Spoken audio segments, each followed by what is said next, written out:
Hello and welcome back to Inquisitor Martyr. Last time we were running intel missions, and this time we're going to start a Void Crusade. Because we got the stats on our implant and its bonus against burning enemies. So we're going to do pretty good with this. We're not going to get that Kill Dark Eldar anytime soon. So we're not going to get all of this stuff. I'll have to jump around with the rocket pack to get the focus, but that's not a big deal. But Void Crusade, we're going to do an Ebony Void Crusade. I think we've done them before. I think the only one we haven't done is Zircon. But I think that's just an Eldar heavy one. So I don't really care about it at the moment. But yeah. Starting out, I think we go... Let me pull up my handy dandy map. Yeah, we go from middle down to this one here, and then there's a middle one. So we got a decent start.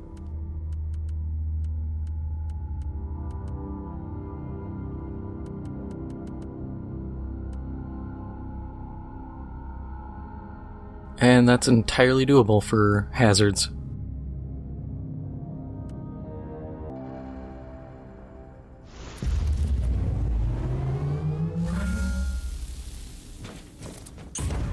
So I have a bunch of stuff I want to talk about, some of which I'm already guaranteeing, actually a lot of it I already have planned to just bleed into next week, because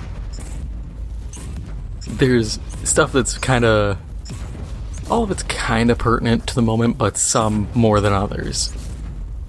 So without further ado, you know the day before, the most wish-listed game on Steam that came out like last week? I think it came out on the 7th. Yeah, first off, that game was a scam. If you somehow missed the news on that, and you don't even know what the game is, it was touted to be an MMO. People thought of it just because it was like a third-person shooter. They're like, oh, it's like The Division, but with zombies. Which, apparently, I get it, everybody has a frame of reference, and The Division's the last big third-person shooter, and one that's more survival-oriented. But this all came out. The game, after delay after delay after delay, finally got released. And it was supposed to be this big MMO with tons of zombies and PvP, and you can build a house and all this stuff. It's an extraction shooter. People found that out when they got in, which people finding out this game was a scam is kind of funny because it had all the hallmarks of a scam. If you looked into the company, fantastic. They were a mobile developer. They were a Russian mobile developer, which it isn't, a dead thing of like, oh, if they're Russian, they're a scam. But it was a Russian studio that had offices in Singapore, who at one point was saying, oh yeah, we're like crowdsourcing developers and all that stuff. We have people all over the world. It's like, okay, now that remote work's more of a thing, okay, but it's still kind of weird to flex that. But so they had all these issues off rip. They were caught in some of in one of their trailers, I think it was specifically. They were recreating shot for shot parts of other game trailers using like their own assets, and I'm like,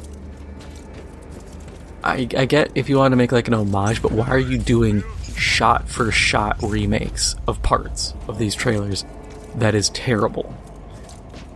This happened, all the delays, all this stuff, and people and YouTubers, I blame YouTubers partially for this, because they're like, oh, maybe it's not going to be that bad, guys, see, they're delaying it, it's going to be good.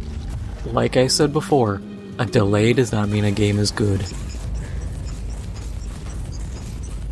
And finally the game came out, and people fired it up, and it's an extraction shooter. You go into this city, because you start off in this hub area, You then leave, go to the city, you run around, pick up stuff, extract, but there's only 2 extracts that allow you to leave with your backpack, which people instantly started camping because, of course, why hunt around this janky game looking for loot when you can just take out people who are already doing it. The zombies, you might fight 1, maybe 2. I think people have said their record was seeing 3 zombies. And then you'll just run around for a while seeing nothing. There's a skill you can get or a character build that lets you turn off alarms for like stores and cars. But apparently no one took it, so there's just a ton of alarms going off. And they're all the same sound, just overlapped. The game also... what was it? If you died, you could talk to an NPC and they'd be like, oh, okay, here, and give you $500 to buy new gear. Except you didn't have to buy new gear.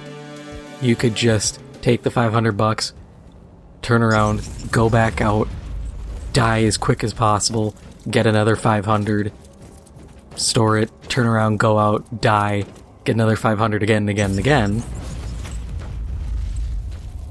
The like servers, hit reg, all that was so bad, you could hit someone and it'd be like if you fired like this and it would hit like a second later. It was so bad. And then people found out that the city map that they have is actually a $300 Unreal Marketplace asset, which I don't have a problem with people using marketplace assets. You gotta use what you can. But when that's your game... oh, and then the house building thing, you load into a separate area, and it is so poorly optimized. It took people with very good computers a few minutes just to stabilize frame rates, which I think what they did is they load in a bunch of trees, and I think they're all high-res trees. They don't have any like object culling or anything to not have high res at long distance that you'll never actually see up close. But so it's just this series of errors, this tragedy of just blunders. I think it's about a comedy of errors is the proper term. But it keeps happening. And I don't know. I guess it has been a long time now, but I guess I'm the grumpy old man here because I remember Steam asset flips from a long time ago. Like, I think it was when Unturned was huge. There was a asset pack that was a similar super low poly like zombie survival pack that I swear there was at least 12 games that came out where they just took that asset pack, made a quote-unquote game, and then sold it on Steam. So I remember the old days of just rapid asset flips. So seeing it again doesn't shock me. And I do get it. People don't do their research. Not everybody's looking, going, oh, hey, is this game actually a scam? People see a fancy trailer, they go, oh, it looks good, it must be professionally made. Except now, it's a lot easier to do professionally made games, or at least professionally looking things, but still just be a scam. Hell, you can go into Fiverr and get people to do stuff. But so all this happens, game comes out, it's getting ripped apart, the Discord gets shut down because there is so much anger. And then 4 days after launch, the studio comes out and goes, oh hey, yeah, we actually don't have money for like operating costs, so any money we're earning is going to our investors, and we're shutting down. Cool, thanks, bye. So people are realizing, oh, we got scammed.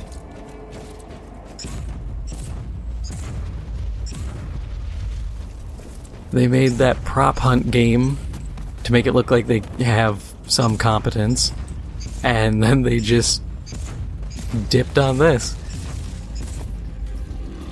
And it doesn't surprise me anymore. There were so many red flags that like I said, I blame YouTubers. They should have, for some of these people who their whole thing is like talking about these kind of scam games and early access stuff and all this, they should have saw this coming. I'm not going to sit here and be like, they're paid shills, they were in on it. No, I don't think they were. I think they were negligent. I think they were hopelessly optimistic for something that had every red flag known to man. The only way this game could have had a bigger red flag is if it was made by Digital Homicide or had Sergei Titov's name on it.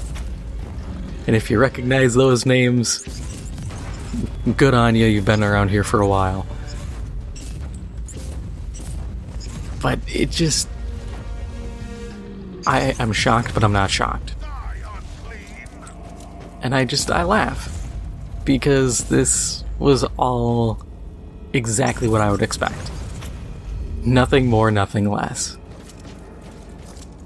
Their first footage when they showed like this big, it was like a 3 or 4 story mall. I'd say 4 story. It was like Mall of America plus size. And the whole time I'm looking at it, and they're like, you can go anywhere in this place, and this big MMO. I'm like, look, first off, you gotta have loading zones. There's no way in hell you are running outside of this, and this is loading and unloading well. But on top of that, I was like, this is too good to be true. A mall fully lootable with zombies and players. That is a Herculean effort with high-res graphics. You want to chunk down your graphics a bit? Sure, you can probably get away with that. But short of that? Nah, that is pretty sus. Just sad a bunch of people got scammed. Some people are saying, oh, maybe Steam will allow refunds further than the 2-hour window like normal. I'm looking at it going, maybe? Depends on when the payouts are, and if Steam can really pull money, because if it's already in the studio's bank account, they might be just pulling it out the second they can, and then they're just going to shut it and be like, oh, not our responsibility anymore.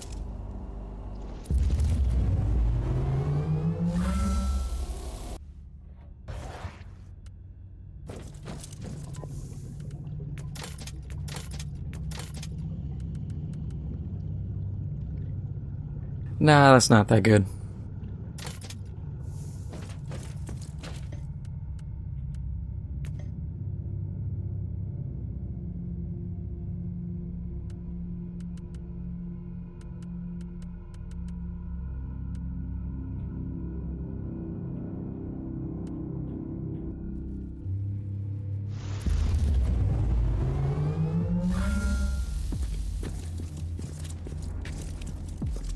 I gotta say though, the saddest thing is, as much as I want people to become more diligent in looking out for kind of these scam games and expecting better, you know, don't fall for these things.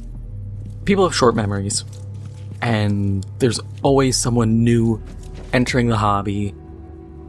There's always someone with poor impulse control, someone who just wants a game to play. So they'll buy something that turns out to be a scam.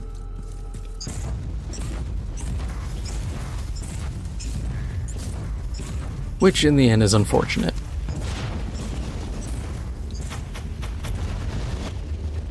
But on the other end of this whole thing, another game that's shutting down, there's actually The Walking Dead Betrayal is shutting down, and they're refunding everyone on Steam. Which I was like, oh, that's cool. I had to look into what the game was. And it's some social deduction game, which I'm tired of social deduction games. They're very done again. and no one's doing anything new with them. I remember when it was like Town of Salem and everyone was playing that on YouTube, and then Among Us came out, and everybody's just been trying to ride that high, and it's like, look, you're not doing anything new. Why do you think you're going to make money when you're not, pushing the needle in a genre that quite literally does not go anywhere? At least if people looked at some of the mods games have, like there's one that's like a duck one, and there was a bunch of mods for that, and there's been different rules for Among Us and stuff, and it's like, look at some of these, and if you're going to make a game, at least utilize some of what these offer to create a new experience. There's also the fact of, like, the Walking Dead branding. I feel sorry for people who are, like, big Walking Dead fans at this point, because that brand, AMC, is just like, yeah, if you want to license this out or make a game, that's fine, we don't care as long as we get our money. I've seen scummy crypto games, I've seen stuff like this, I've seen so many games. There's the new one, The Walking Dead Destinies, which is trash and poorly made. If you're a fan of that franchise, I used to be, and then I just got real bored of it because it just became interpersonal drama with an occasional zombie showing up. But it's worn itself out, and it's like, why would you make a game now? Even if, I get the idea. There's the new shows coming out, there's the Daryl one, the Rick and Michonne one's supposed to come out, there was the one with Negan and Maggie, there's a bunch of stuff, but none of them have the staying power because the show itself already eradicated most of its fan base. There was a video about it I watched a while back now, going over like what happened. Why did this franchise suddenly fall off a cliff? And it was because they started doing this really weird roundabout storytelling, where it was when Glenn died.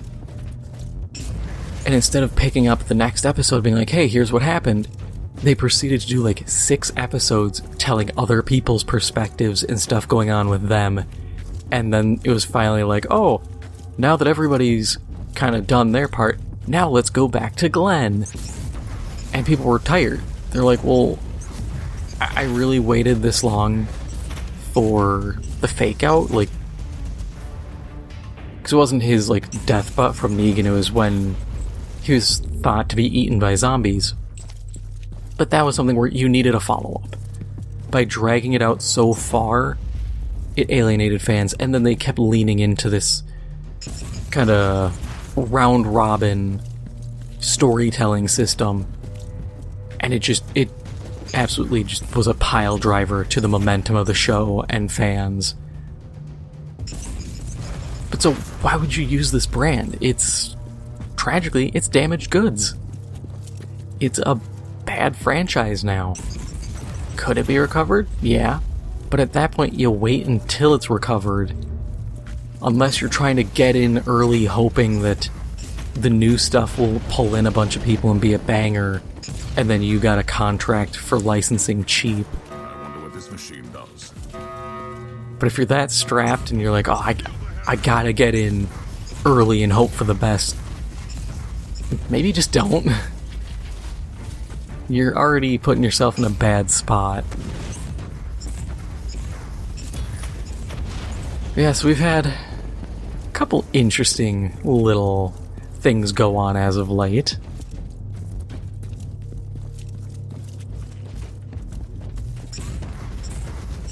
But I'll at least give credit to The Walking Dead Betrayal devs. Giving people their money back is commendable. I think the game was still like early access, and they were sitting at like single-digit highs for player count. And at that point, yeah, you gotta kind of just call it. You know what would be a good game to see actually get picked up and do something big with? Dead Frontier. I know there's Dead Frontier 2, which is proper third-person type beat, but I feel like the game, the idea and the zombies they have and a lot of stuff, it has legs. I just think the game needs more budget. So I played the original a little bit years ago when it was just like a top-down shooter, and it was fun.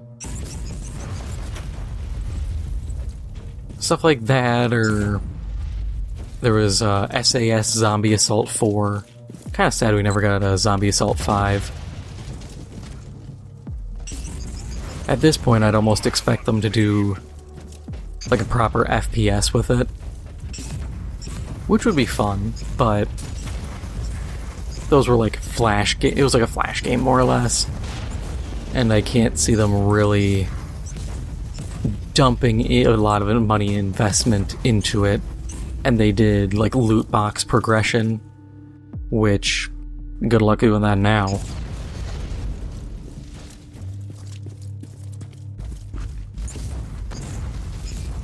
Realistically, they could just do skins and probably make out just fine. But everybody's gotta just keep trying to get all the money they can, and it doesn't work out for them.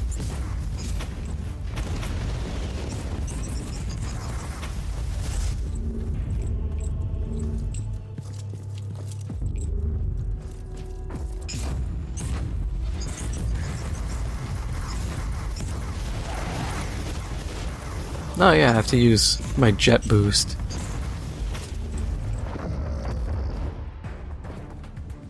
Guess we'll just kind of hop around and not destroy a lot of things, because the AoE sucks.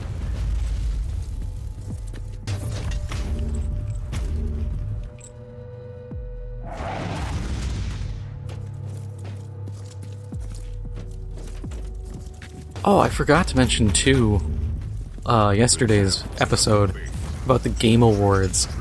GTFO, they announced they're doing their last update for the game.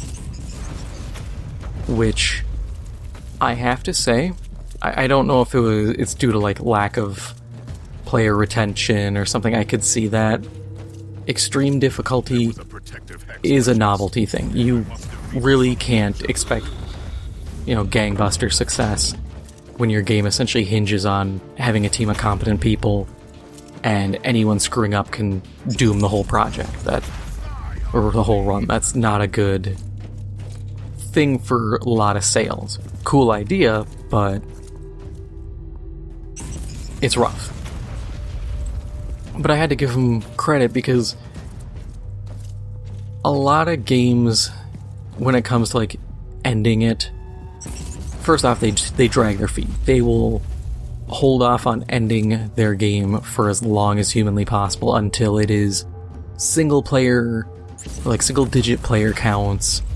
No one cares, no one plays it. It's become riddled with cheaters, exploits. They have it on absolute life support. Stuff like that. Look at The Secret World. Funcom doesn't care about that game. At this point, it's just like, yeah, we own the rights to it, so we gotta kind of do something with it. And they just keep it on life support. And it's sad, because I'd rather see that game be in someone else's hands who actually cares than sitting around just languishing.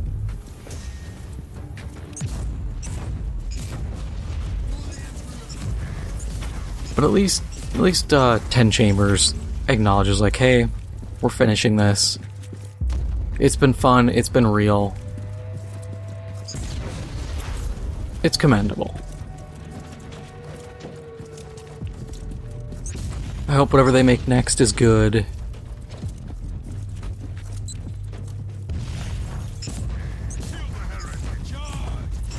I completely understand. Like, every video you'd see of people talking about, like, I remember Bricky did a video, and he's talking about it, it's like, yeah, it's really fun, and it's stupidly difficult. It's like, okay, It's one of those things where I get where developers are coming from. I get the game design idea of like, hey, we want to make a challenging game. But at the same time,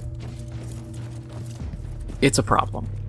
The game didn't really have progression, and so it's hard to really keep people. You might sell copies, but player retention is always key. And if you just can't retain people, you're kind of doomed.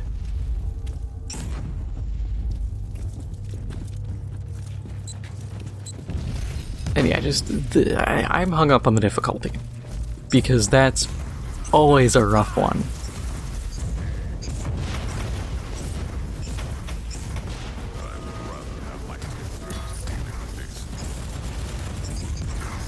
Because we see that even now in like Call of Duty, why a lot of people cheat in Warzone.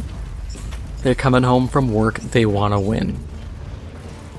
They don't want to sit here and deal with sweat stains or extreme difficulty, they just want to have fun. So it's hard to convince people like, yeah, you should buy this game known for just pummeling you into the dirt.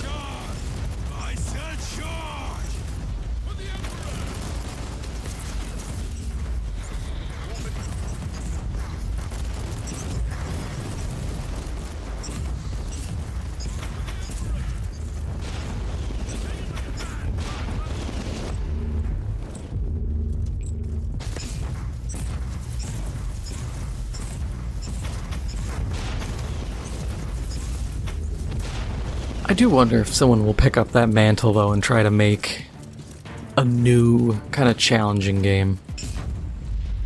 And going back to, like, the day before now, I'm thinking about it, it's funny because people were going, oh, all these studios can make a ton of money because of how many people wishlisted it. They could just make a game like that, and I'm thinking, the thing is, they promised the world. And that's the biggest thing is, like, yeah, if you want these different games, I definitely do agree. Studios could actually meet some of the demand for certain games and genres. And they simply don't. They're too busy chasing a trend that by the time their game comes out is already 2, 3, 4 years past its expiration date. And then they scramble going, oh god, where's the money? But it's also kind of the challenge there of, like, not everything is everybody's wheelhouse.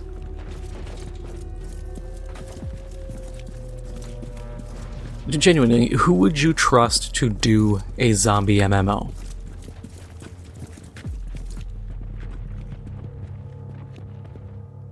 And this silence is me waiting for you to answer, even though I cannot hear you.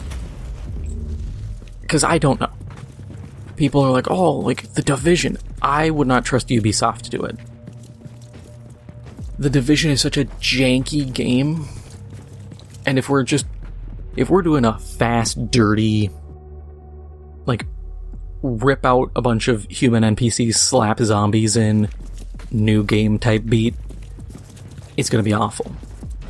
If they sat down and put a lot of time and effort into it, sure, I think they could maybe pull it off.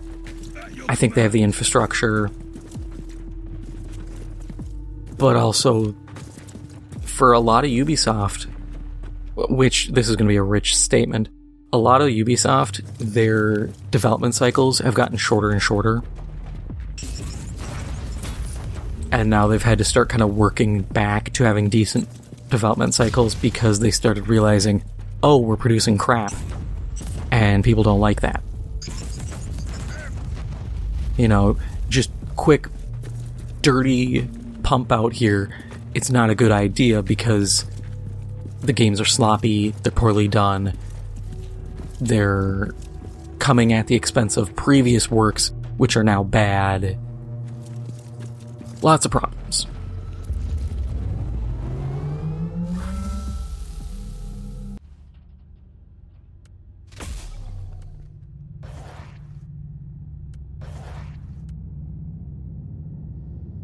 Okay, was our seasonal mission ready to go?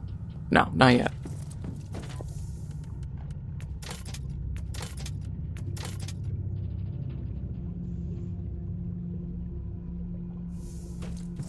But we'll run one more mission quick, because I'm still thinking about this whole thing.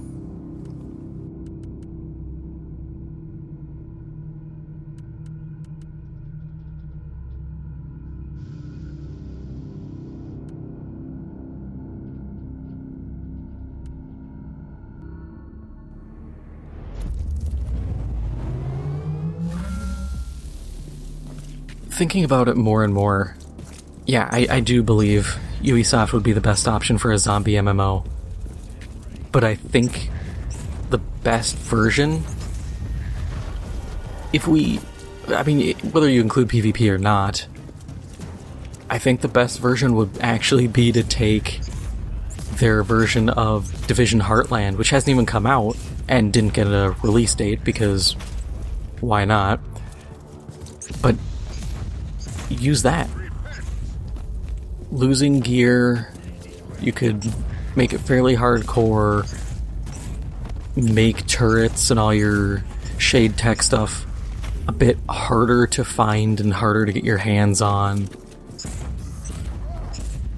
It is a possibility. Now, would they do it? I don't think so. I think, by and large, Ubisoft is dead set on their branded stuff. It's just like Warner Brothers.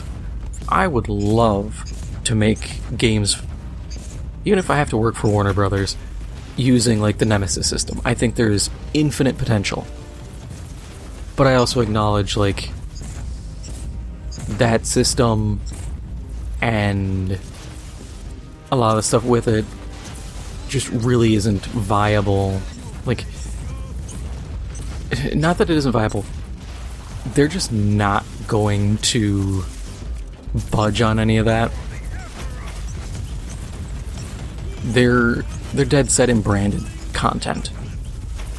We're gonna make a Batman game. We're gonna make a Harry Potter game. We are going to make branded product. And I get it, you don't want to take risk. Risk is risk. It can be good, it can be bad. Sometimes you gotta do it. You gotta bite the bullet, you gotta just say, hey, if this fails, yeah, it's gonna suck. If it succeeds, hey, this could work out.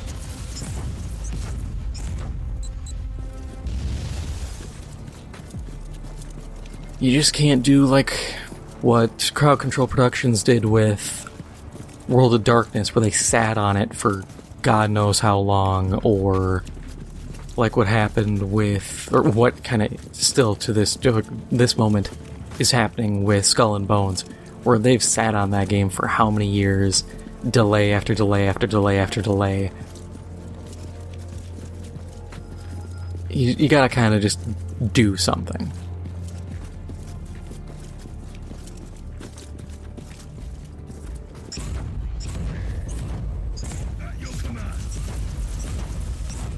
Because I know I was actually talking to my brother about Dead Island 2 today. Because we were talking about the DLC and everything. And as we were talking, he had said, yeah, there isn't really a reason to keep playing the game. Because he managed to beat all the quests. He doesn't have the DLC, but he managed to beat all the quests, get all the missing people, all that. And he's like, there's no reason to play it over again or anything like that. And I had said, yeah, at least in Dead Island 1, you had the different classes. But now, with the card system, they ripped all that out, so you can just kind of be whatever you want to be. Yeah, there are some stat differences between characters, but they weren't really well explained in the first place, so nobody really cares. And with how much there is, it kind of sucks if you really want to play through it again, having to re-grind all the gear and levels and loot and all that. There isn't a new game plus, there's nothing of that nature. And so it's this weird position where you're like, okay, well, what do you do? There's a data slate around here. I want to see if I can find it.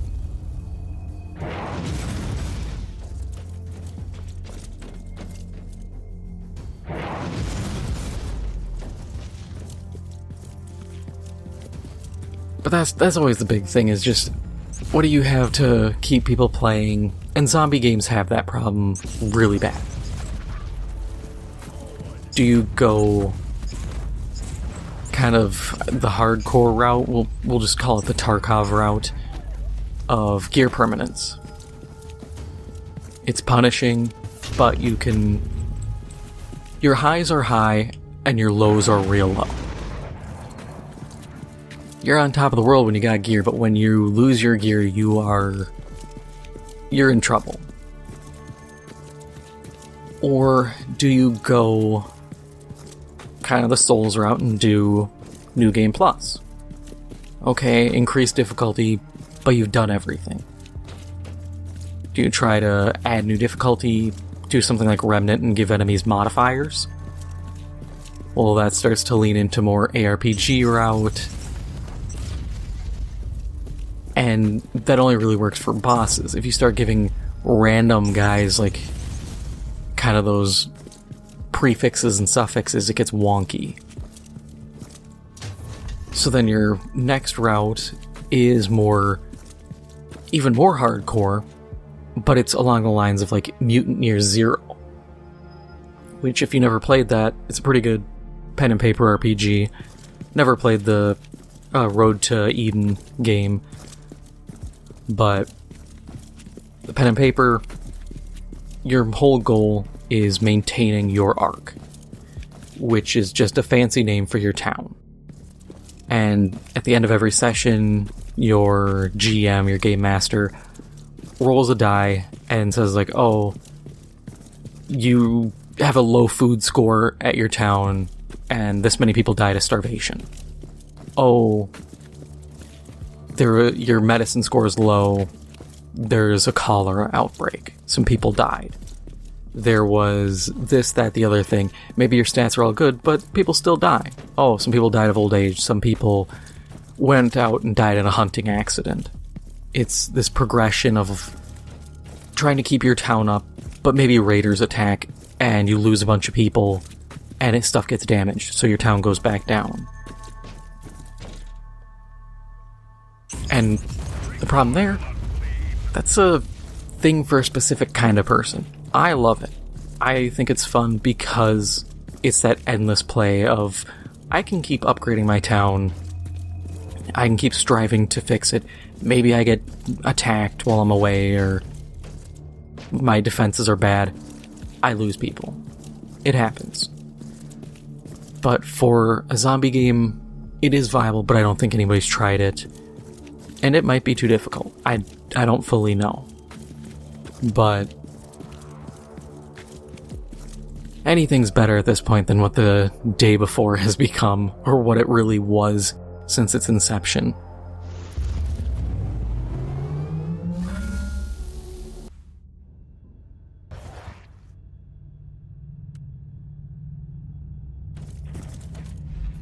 Check our loot, which we gotta just mulch a ton.